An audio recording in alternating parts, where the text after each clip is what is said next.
you know, new to like spirituality. I was more of a religious person. So like I tell everybody, when I came in and like I said, I was willing to try any and everything. I said, well, let me see what his spill is, And I used to tell everybody when he did the tapping thing, I was like, no, he didn't. Is that the best he could do? Is that it? But I am telling you, when I did it in the class, I could feel something for real. I could feel it for real. I'm a skeptic, It's, in the background too. We could call okie doke. We just don't fall for okie doke. But I had before, I did the cabbage soup, and that was okie doke. I was like, how does he expect anybody to believe that? But I felt better. I'm like, you just got to do this, I don't have to bend over backwards or any of that. I don't need to buy anything special. He's going to come out with the pills in a minute, This is the hook. In a minute, he's coming out with the real stuff. But tapping in the class, I felt something better, just better. And at that point in my life, I didn't come for the pain. I thought the weight was causing the pain.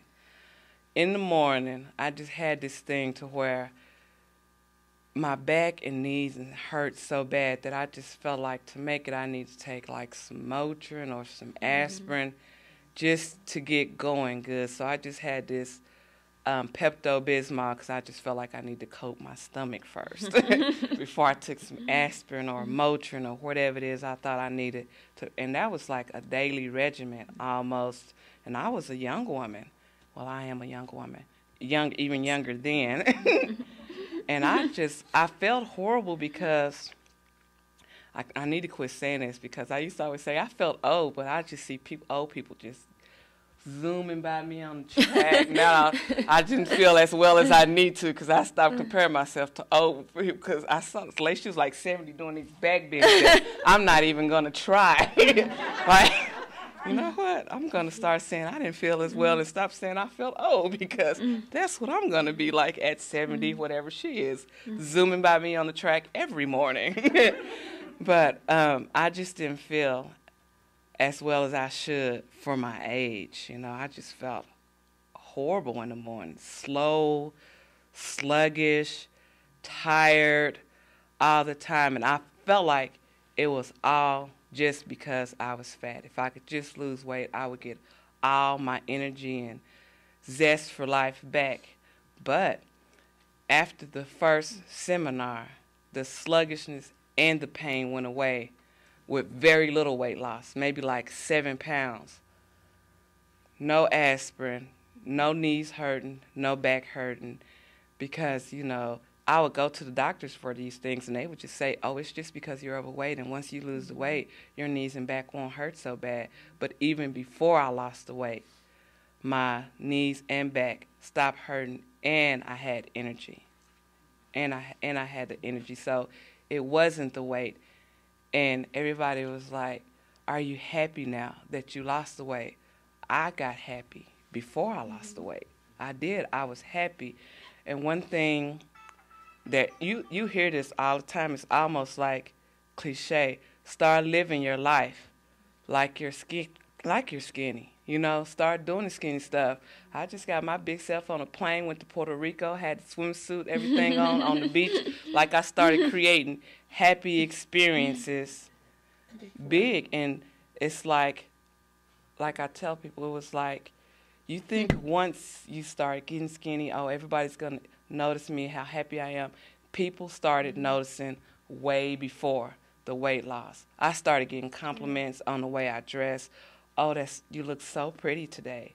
Way before the weight loss. It's not the weight, because I started feeling good every morning. I started saying the affirmations.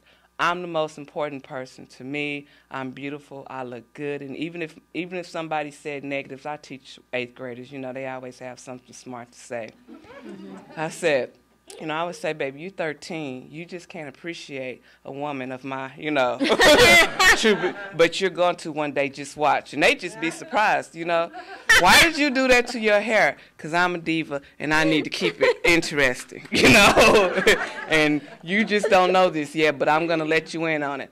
I'm a diva. That's why my hair is like this today, because I got to keep it new, fresh, and interesting. And so I started saying it, projecting it, and they started believing it. They was almost waiting on me to change my hair, Are you going to get your hair done this week? What are you going to do? And they would not, oh, are those some new shoes? Is that a new dress? They were getting excited with me, That's new, that's new. That's right, that's new. And so, okay, I guess that's about it. That's great. Right.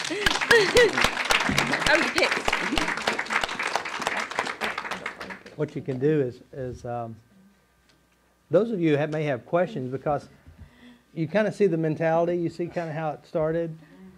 Did you tell them how much you lose? Okay. Like, I had some issues I had to work with, because sometimes people are more supportive when you're big and you're doing big things, because I had so many people saying, you're starting to look sick, Mm-hmm.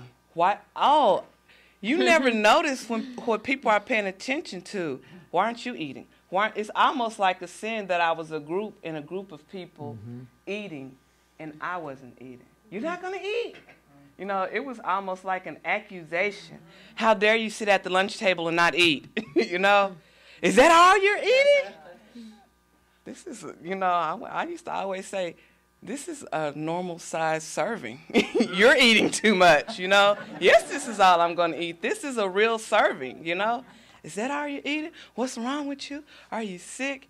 And that kind of, because I did start off weighing about 260, and I lost all the way down to 150. But it's like people was making me feel so bad about it that I started picking the weight back up. Like, am I sick? What are you trying to do? The ultimate diss to a black woman. Trying to look like a white woman? No, I'm just trying to look healthy and be the best woman I can be, and you're getting too skinny. Your butt is getting flat. Did you lose some bra sizes there? I mean, God, like I always say, on the sheet in there where he said, what are the negative? When you are big, I looked at that page like it was a joke. The negative aspects of losing weight, none. Zero. I had to struggle on that one, I'll have to buy some new clothes, I guess, Let's see what else is negative about losing weight. I might be too pretty, I don't know. But now I could think of a million of them, because sometimes, like I say, you just, it's like when you're changing, it's like stirring up things around you, and people start getting afraid. Or then, like, one thing I said, it was almost like I became, like in the workplace, the poster child for everybody's weight loss issues. What did you do?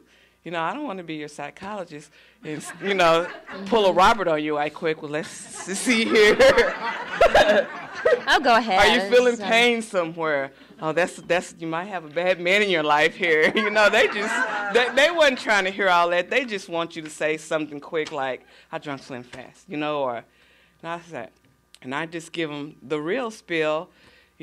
Everyone has different issues. It's something that's bothering you, and you're going to have to search within yourself to see what then I got coined Oprah, so here comes Oprah. That's not a bad thing. Right. Here comes Oprah, because, I didn't want to tell them anything fake, but a lot of people aren't at a place in their life where they want to hear the truth. And that's why we all keep falling for the okie doke, the cabbage soup diet, the Ponderman, the Redux, or whatever else is on the market. That's why they can keep making so much money off of it, because one thing I realized is almost like people would just rather accept something stupid. I said I should go get some herbs from Africa. just take 3 of these herbs for the special price of $49.95, and they'd all fall for it. But when I say, you know, you got to deal with whatever really bothering you, you know, and go to, you know, seminar, they just